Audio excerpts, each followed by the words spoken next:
बिस्मिल्लाहिर्रहमानिर्रहीम।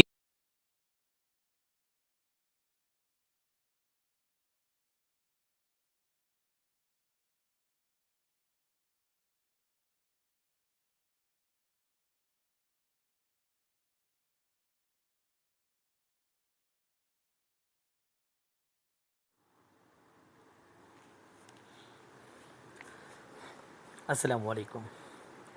नाउ अब जो हम ईयर सॉल्व कर रहे हैं वो क्वेश्चन नंबर 4 कैश बुक 2013 का private. It is fantastic question. Overdraft condition है इसलिए मैंने पहले लिख दिया आपको समझाने के लिए। Overdraft question. कंपनी नेम है मिस्टर शहजाद। सेकेंड हेडिंग डाली कैश बुक, थोड़ा सा कम नज़र आएगा लेकिन ये कि try to understand. Then for the month ended April 30, 2012। अब सबसे पहले हम इंफॉर्मेशन ले रहे हैं टॉप से कि mister Shahzad use free column cash book on April 1, 2012। He had cash in hand 40,000। अब देखिए कैश इन हैंड तो रेसिप्ट साइट। सबसे पहले तो हम डेट कोड कर रहे हैं अप्रैल 1, तो हम यहाँ अप्रैल डाल दी, अप्रैल की 1। और जब भी हमारे पास ये आ जाए कैश ऑन हैंड और कैश एट बैंक ओवरड्राफ्ट है ये, तो हमने यहाँ लिखना है बैलेंस BF। और कैश ऑन हैंड हमारे पास 40,000 है। ओके, तो 40 हमने लिख दिया। और ये कह रहे हैं कैश एट बैंक 50,000 है, लेकिन ब्रैकेट में इन्होंने स्पेसिफाई किया है ओवरड्राफ्ट, तो हमने कैश एट बैंक 50,000 लिखा। और ये ओवरड्राफ्ट हमारे लिए नेगेटिव होता है तो हमने यहाँ ब्रैकेट स्पेसिफाई, माइनस लगा दें या ब्रैकेट, एक ही बात है। देन इसके बाद ट्रांजेक्शन्स आगे चली। During the month he completed the following transaction. April 1 cash sales, तो कैश सेल्स पे कैश हमारे पास रेसिप्ट हो रहा है तो हम यहाँ आ गए रेसिप्ट साइड पे और हमने डेट पुट कर दी अप्रैल की, ये भी 1 है तो अप्रैल 1। और याद रखिएगा मैंने आपको पहले लास्ट टाइम भी बताया था ये सेल डिस्काउंट कैश और बैंक डेबिट कॉलम है, तो कैश सेल्स है तो कैश के कॉलम में डेबिट करेंगे हम। कैश है डेबिट 60,000 और यहाँ आकर हमने सेल्स को क्रेडिट कर दिया, ये डेबिट हो गया और सेल्स वर्डिंग लिखने से क्रेडिट हो गई। अब इसके बाद डेट लिखी है अप्रैल 3 रिसीव अ चेक, तो ये भी रिसिप्ट साइड है तो हमने लिखा अप्रैल 10,000 from customer Raja deposit into bank in full settlement of account rupees 16,000। किसी 5 ईयर में एरर है तो यहाँ 15 से 16 हो गया, मैं इसी को कोट कर रहा हूँ। तो हमने रिसीव चेक किया और चेक डिपॉजिट हो गया तो बैंक में आ गए। सबसे पहले बैंक डेबिट 15,000, ये तो डिपॉजिट। अब इसमें डिस्काउंट है, सेटलमेंट होकर 15 से 16 तो डिफरेंस 1,000 का, तो हमने सेल डिस्काउंट में कोट कर दिया 1,000, ये सेल डिस्काउंट। एंड देन अब हम इस लाइन में आ गए और ये हमने रिसीव किया पैसा अकाउंट रिसीवेबल से, तो अकाउंट रिसीवेबल और नेम मेंशन राजा है इसमें, तो पहले हमने लिखा अकाउंट्स रिसीवेबल। अब लाइन पूरी हो गई तो यहां हमें नाम स्पेसिफाई करना है राजा, ये एंट्री कंप्लीट हो गई। Next, mister Ehsan settle his account of rupees 18,000 after a discount of rupees 1,000 through cheque. अब देखिए ये टोटल अपना अकाउंट सेटल कर रहा है 18 से और डिस्काउंट माइनस होने के बाद, मीन इसका टोटल अकाउंट जो ड्यू है वो 18 है। अगर हम उसमें से डिस्काउंट सब्ट्रैक्ट कर दें 1,000 तो 17,000 वो हमें दे रहे हैं ना, हम उससे रिसीव कर रहे हैं। तो अप्रैल 5, तो हमने यहाँ डेट पुट कर दी अप्रैल 5। और सबसे पहले इसने हमें सेटल किया थ्रू चेक, चेक हमारे पोजेशन में तो ये कैश है, तो सबसे पहले कैश के कॉलम में आ गए हम और कैश के कॉलम में आकर हमने कैश को डेबिट किया 17,000 से और इसमें डिस्काउंट यहाँ भी आ गया 1,000 डिस्काउंट। और अब ये नाम है मिस्टर एहसन, तो ये भी हमारे लिए रिसीवेबल है, अकाउंट्स रिसीवेबल और यहाँ ब्रैकेट में लिख दिया हमने एहसन। नाउ इसके बाद April 9 deposit mister Ehsan cheque into bank. ये जो चेक हमारे पास एहसन का आया हुआ है ये अब हमने डिपॉजिट कर दिया। तो अप्रैल की 9 यहाँ डेट डाली हमने, ये कॉन्ट्रा एंट्री है, बोथ साइड पास होगी। अप्रैल 9 सबसे पहले ये चेक बैंक में चला गया, तो यहाँ आ गए हम बैंक के कॉलम में, बैंक डेबिट कितने 17,000 से, और ये बैंक डेबिट हो गया तो यहाँ आकर कैश क्रेडिट और कॉन्ट्रा का सी। अब हम टॉप पर आ गए, अप्रैल 9 डाला और यहां आकर हमने वर्डिंग में लिखना है बैंक डेबिट, और यहां आकर हमने कैश को 17,000 से क्रेडिट कर दिया। ये एंट्री कंप्लीट हो गई। अब हम अप्रैल 18 को आ गए, पेड सैलरीज बाय चेक। अब ये पेमेंट कर रहे हैं हम, तो पेमेंट साइड पे आ गए, तो अप्रैल की 18 डाली हमने।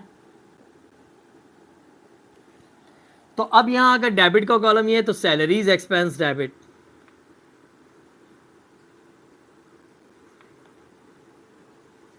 सैलरीज एक्सपेंस डेबिट, और पेमेंट बाय चेक के थ्रू हो रही है तो बैंक क्रेडिट 11,000 से। इसके बाद हमने फिर पढ़ी ट्रांजैक्शन, तो यह है Drew cash for personal, Drew हो विड्रू हो मीन निकालना, हमने कैश निकाला पर्सनल यूज़ के लिए, बैंक का जिक्र नहीं है। बहरहाल एंट्री पेमेंट साइड पे जाएगी, तो हमारी जो कंपनी नेम है शहजाद, तो बाज़ लोग नेम के साथ स्पेसिफाई करते हैं, तो पहले तो डेट डाल दी अप्रैल 25, और यहाँ आकर डेबिट किया हमने शहजाद, और यहाँ लिखा हमने ड्राइंग, शहजाद ड्राइंग डेबिट हो गया। और ये कैश विड्रॉल हुआ, मीन ऑफिस से कैश निकाला, तो कैश क्रेडिट 1,000 से। फिर इसके बाद हमने एंट्री बढ़ी, वापस लिखा है Drew from bank for office use. अब विड्रू कर रहे हैं हम बैंक से ऑफिस के लिए, ये कॉन्ट्रा है। पहले रेसिप्ट साइड पाएंगे, डेट हमने डाली अप्रैल 30, ये बोथ साइड पास होगी। अप्रैल 30 में कैश हमारे हाथ में आ रहा है, तो कैश डेबिट 4,000 से, और ये कैश हमने विड्रॉल किया बैंक से, तो बैंक क्रेडिट। ये जो मैं बैंक लिख रहा हूँ समझ लीजिए,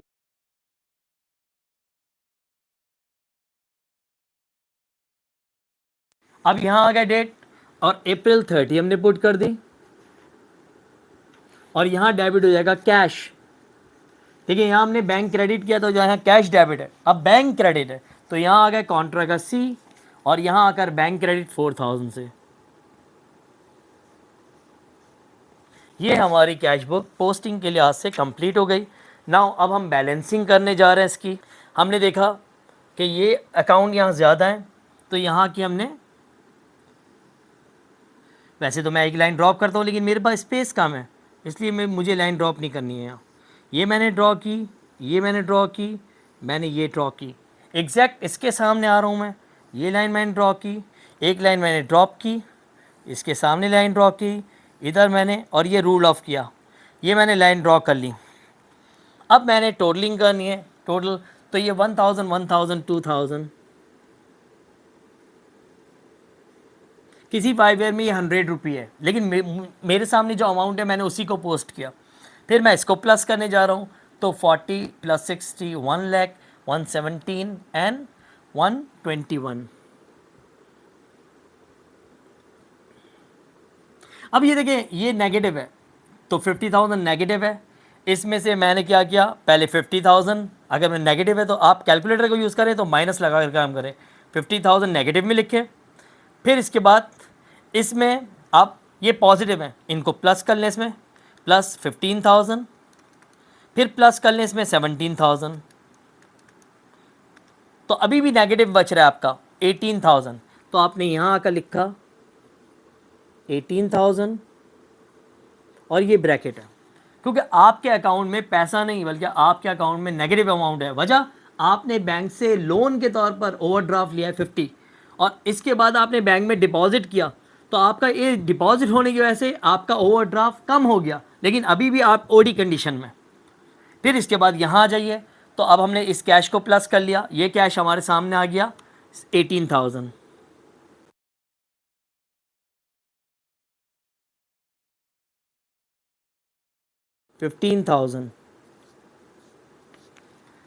अब रूल क्या है, रूल ये है कि सबसे पहले 2000 को पहले पोस्ट कर दिया हमने, फिर हमने ये 1,21,000 ऑब्वियसली बिगर अमाउंट है पोस्ट कर दिया। अब 18,000 हमारे सामने मौजूद है, तो ये 18,000 नेगेटिव है। अब इस नेगेटिव में अगर आप कैलकुलेटर बंद कर चुके हो तो फिर वापस लिखिएगा कैलकुलेटर माइनस 18,000। अब इस कैश में से इस कैश को माइनस करते हैं और इस बैंक से इस बैंक को। अब मैंने क्या किया, इस बैंक में से माइनस किया 15,000। पहले मैं ये सिस्टम सिखा दूं।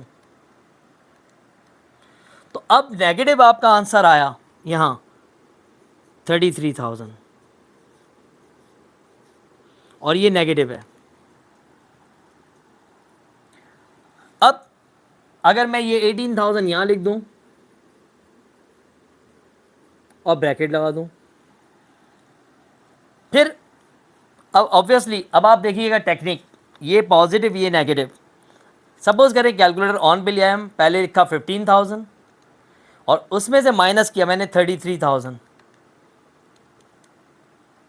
तो 15,000 में 33 माइनस नहीं हो सकता, ऑब्वियसली ये वापस वैसे ही आ गया 18,000 और वो भी नेगेटिव आया, यानी कि हमारा बॉक्स के टोटल मैच कर गए। अब मैं इस कैश से इस कैश को माइनस कर रहा हूँ, ठीक है ना। तो 1,21,000 कैलकुलेटर पे पुट किया हमने और इसमें से माइनस करा हमने 18,000। हमारे पास कैश था 121, उसमें से स्पेंड हो गया 18, तो बचा कितना 1,03,000। ये हमने यहाँ पुट कर दिया। कैश हमारे पास पॉजिटिव बच रहा है, पॉजिटिव ही बचेगा वरना ज़ीरो नील हो जाएगा। अब मैं इस लाइन में आ गया, ये लाइन हमारी अप्रैल 30 की कहलाती है और ये जो बचता है अकाउंटिंग में ये कहलाता है बैलेंस CF। अब देखिए बैलेंस CF में कैश तो हमारे हाथ में है मौजूद, लेकिन बैंक बैलेंस हमारा नेगेटिव है। बैंक बैलेंस हमारा OD है। अब देखिए कैसे OD है, यहाँ भी नेगेटिव थे हम, बैंक से हमने 15,000 और निकाला तो हमारा टोटल नेगेटिव बढ़कर 33 हो गया, मतलब अभी भी हम ओवरड्राफ्ट कंडीशन में। एनीवेज अब मैंने क्या करना है, ये तो हो चुका बॉक्स, अब मैं 18 और 3 प्लस करूं तो सेम 121 आ जाएगा। डिस्काउंट था नहीं तो इसलिए नील। अब मैं इस बैलेंस CF को उठाकर बैलेंस BF में कन्वर्ट कर रहा हूं। अप्रैल के बाद महीना जो आता है वो मई है, तो May 1 और यहां लिखा हमने बैलेंस BF और जो बैलेंस CF कैश का है पहले वो लिखा। कैश हमारे पास रिमेनिंग बचा हुआ है 1,03,000 और बैंक OD अब हमारे पास पहले 50 था लेकिन अब कम होकर 33, लेकिन अभी भी हम ओवरड्राफ्ट में। अगर रूल के हिसाब से देखा जाए तो ये ओवरड्राफ्ट की कंडीशन कम से कम 15 डेज़ या इससे भी कम शायद rule according to bank rule, और ज़्यादा से ज़्यादा 3 मंथ्स होती है। तो ये पहला ही मंथ हमारा ओवरड्राफ्ट का है। ऑब्वियसली इसको ये ओवरड्राफ्ट कंपनी को प्रैक्टिकल लाइफ में ख़त्म करना है। चेक कर लीजिए सवाल को पूरा।